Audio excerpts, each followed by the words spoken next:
Every summer, gardeners blame themselves for crops that are almost set up to fail. Then they meet a tree that takes the brutal heat as an invitation to grow faster. Its leaves feed people, its pods cook like vegetables, and its seeds do strange things. Scientists paid attention not because it is tasty in soup. They were interested because the crushed seeds purified dirty water. A tree that can feed people and purify water should grow everywhere, but it doesn't. The reason has nothing to do with utility, but what survives in trucks and stores. Traditional gardeners understood this plant long before modern trade.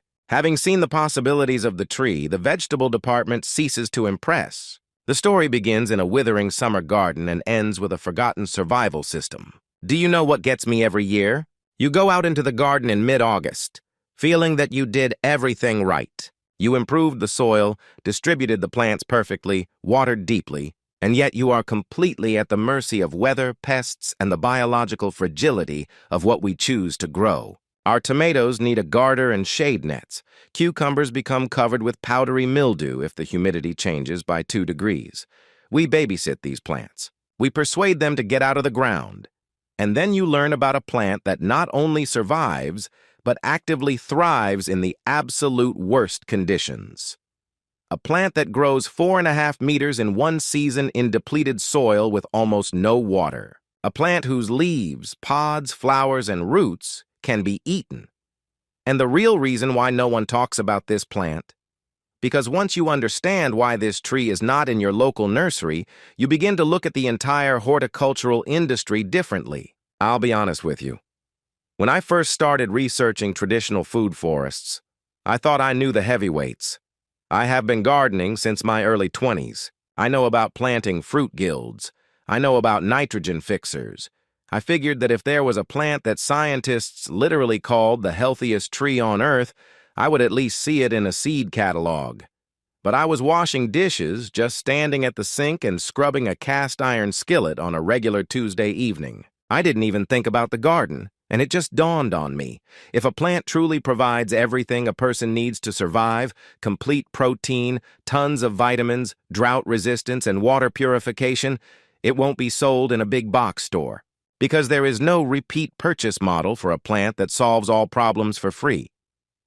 I put the sponge down and went to the laptop. The tree is called Moringa oleifera. You may hear it referred to as drum tree or horseradish tree. Traditional crops throughout India, Southeast Asia, and parts of Africa have been growing it for centuries. And the nutritional profile doesn't even look real when you first read it. Gram for gram, moringa tree leaves contain 7 times more vitamin C than oranges and 4 times more calcium than milk, 4 times more vitamin A than carrots, 3 times more potassium than bananas. And it is one of the few plants on Earth that contains all 9 essential amino acids, making it a complete protein. If you're frustrated by the sheer amount of effort required to grow nutritious food in your own backyard, realizing this tree's existence is deeply reassuring. That frustration you feel as your carefully tended spinach shoots in the June heat is not your fault. This is the reality of trying to grow delicate temperate crops in a changing climate. Moringa is the complete opposite. When the temperature rises and the rain stops, the moringa simply produces more leaves. Here's the science behind it. Moringa is what botanists call a pioneer species. She is created to be the first thing to grow in hostile, destroyed environments. It has a deep taproot that acts as a biological anchor, accessing groundwater that regular garden vegetables can never reach. Leaves have a specialized cellular structure that minimizes water loss while maximizing photosynthesis even under harsh direct sun. So here's where it gets tricky. And I mean this in the most specific sense. If it's so powerful, why isn't it everywhere?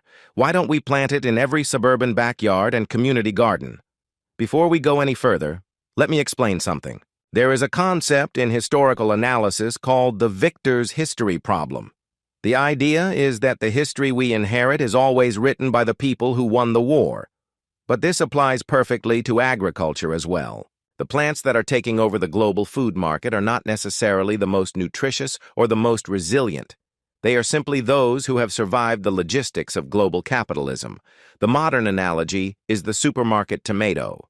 We didn't breed a supermarket tomato for taste. We bred him thick-skinned enough to survive a 3,000-mile truck ride without bruising. The reason this is important here is because moringa leaves are incredibly fragile once harvested.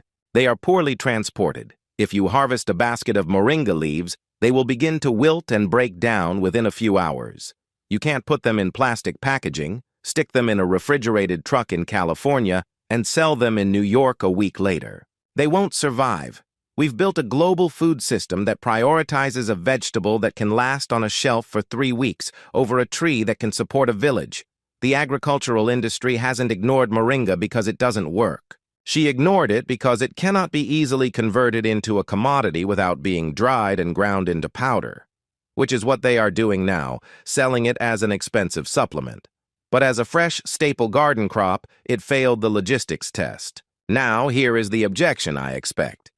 You're probably thinking, well, I don't live in a tropical zone. I live in Ohio or the UK or the 5th zone of the American Midwest. I can't grow a tropical tree. Actually, let me go back. I used to think the same thing. I looked at frost hardiness zones. Moringa is hardy only in zones 9 and 10. Anything below 0 kills the tree to the roots. For years, I simply assumed that she was completely out of my reach. But traditional gardeners don't look at hardiness zones as absolute walls. They look at them as puzzles to be solved. I'll simplify this a little like okra, but here's how to grow the healthiest tree on earth in cold climates. You don't grow it like a tree. You grow it as an annual. Moringa grows so quickly, often reaching 3 to 4.5 meters from seed in one summer, that you can treat it just like tomatoes or peppers. You start seeds indoors about 6 weeks before the last frost date. The seeds are large, about the size of a pea, with 3 papery wings. Soak them in water for 24 hours to break the dormancy, then plant them in deep pots. They shoot out the taproot right away, so they need depth. When the soil warms up in early summer, transplant them into the garden. Give them full sun, the hottest, most merciless place on your site, the place where your lettuce goes to die. But one thing that confuses many new growers at this stage is overwatering. Moringa is extremely drought-tolerant and does not like wet feet. Well-draining soil is an absolute must. If growing in the ground, improve heavy clay soils with sand and compost before planting. If in a container, use a fast-draining mixture. Something formulated for succulents works perfectly. Overwatered roots will kill your moringa plant faster than almost anything you can do to it. For growers in zones 5 and 6 wanting to keep the same plant for longer than one season, containers are your answer. A large container moringa can be brought indoors before the first frost, kept in a sunny room all winter, and moved back outside when the soil warms the following spring. She becomes half dormant, sheds some leaves, and returns with strength. True, this requires effort, but growers in the 5th zone kept one plant alive for 3 years using this method. If you're in zones 9 through 11, South Florida, Gulf Coast, Southern California, Hawaii, moringa may just live in your landscape as a true perennial. Sit her down, stand back, and let her do what she was made to do. By August, wherever you grow it, you will have a towering, vibrant green shrub, and this is where traditional management techniques come in. This is called coppice farming. When the tree reaches about 20 meters in height, take a sharp pruner and cut the main trunk in half. I know it doesn't seem right. You spend the whole spring nurturing the plant, and then you cut off its head. But moringa thrives on aggressive pruning. When you cut the central conductor, the tree immediately throws out lateral branches. Moringa becomes a bush instead of a pole. It produces exponentially more leaves and keeps them right at harvest height. You can collect leaves from this bush continuously from July until the first frost. If you're the kind of person who likes to build a garden that actually provides real food, more than just a handful of cherry tomatoes for a salad, this is a method you'll want to refer to next spring when planning your beds. You are essentially growing a vitamin factory in the space of a single squash plant. And I'll tell you something else. This plant doesn't just want to live, it wants to be useful. Every part of it, down to the seed, does something functional. Which brings me to the part I've been holding back. I know you're probably doing something else while listening to this, and that's okay. But I need 30 seconds of your real attention for the next piece. Just 30 seconds, because this is the part that makes everything else I said make sense. The leaves are incredible. The drought resistance is remarkable. But the thing that made scientists really pay attention to moringa isn't the food.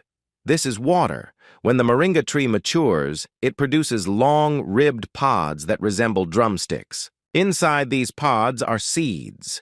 If you take mature, dried moringa seeds, grind them into a powder, and mix that powder in a bucket of dirty, cloudy, bacteria-infested water, something almost impossible happens.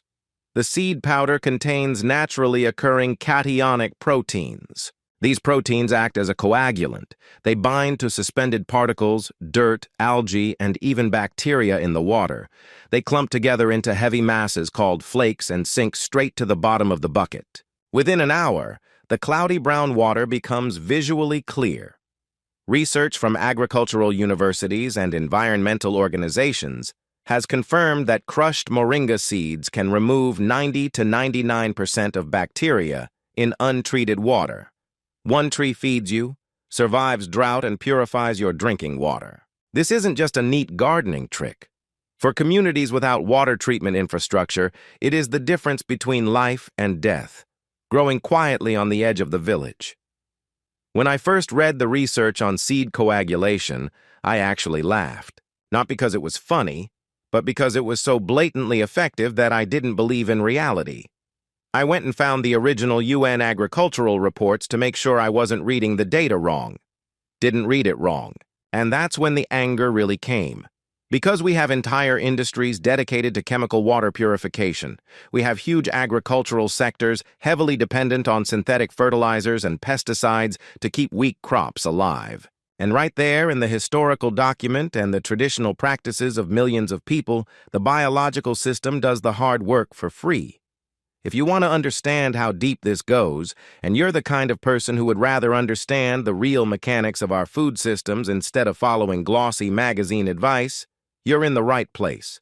Subscribe, because this channel is not for people who just want to get their lawn in order. It's for people who want to understand parts of the natural world that have been quietly ignored because they won't fit in a shipping container.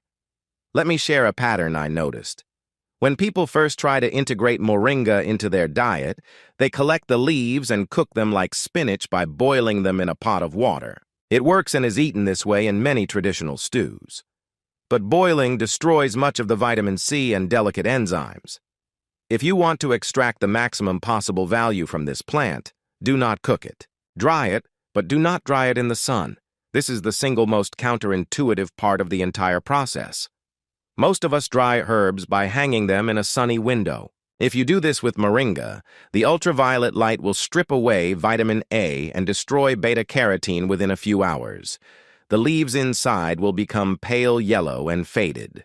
Moringa needs to be dried in the shade. Collect branches, tie them into bundles, and hang them in a dark, warm, well-ventilated room. A garage or dry basement works perfectly. Over the course of a few days, the leaves will become crisp, but retain their vibrant, dark, emerald green color. Once dry, you separate them from the stems, which takes seconds, and grind them into a fine powder.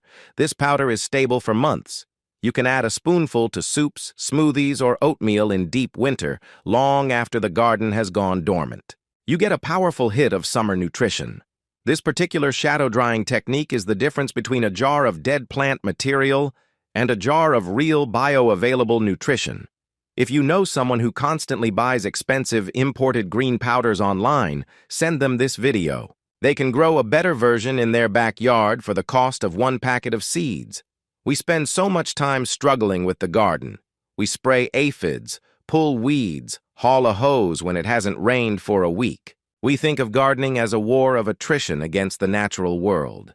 But India's traditional farmers and indigenous cultures, who have cultivated plants like moringa for thousands of years, did not fight the system. They worked inside it, finding plants that wanted to live. I almost regret that I started studying the history of this tree. Because once you see a plant so perfectly crafted being completely sidelined by a food system that cares more about logistics than human health, You can't go back to a version of the world where the produce section of the grocery store seems like the pinnacle of human achievement. You're stuck with it now, just like me. You see, we haven't conquered nature. We've simply ignored the best parts of it because they didn't fit neatly into a shipping container. The question I keep coming back to, the one I haven't been able to answer to my own satisfaction yet, is this. Moringa is what we found when we looked at tropical dry trees. It is one plant among thousands that traditional cultures have relied on. If a tree with the ability to purify water and provide complete protein has been allowed to be almost completely forgotten by the modern world, what else are we now ignoring?